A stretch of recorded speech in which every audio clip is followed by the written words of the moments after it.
Sinubukan ko na gumamit ng iba't ibang sabon para pumuti at kuminis yung mukha ko.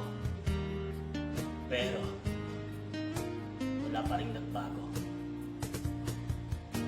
Sinubukan ko naman na maglagay ng polvo sa mukha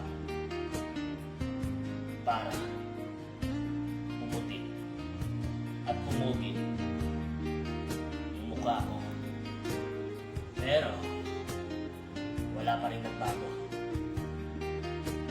Sinubukan ko naman tumingin at humarap sa salamin.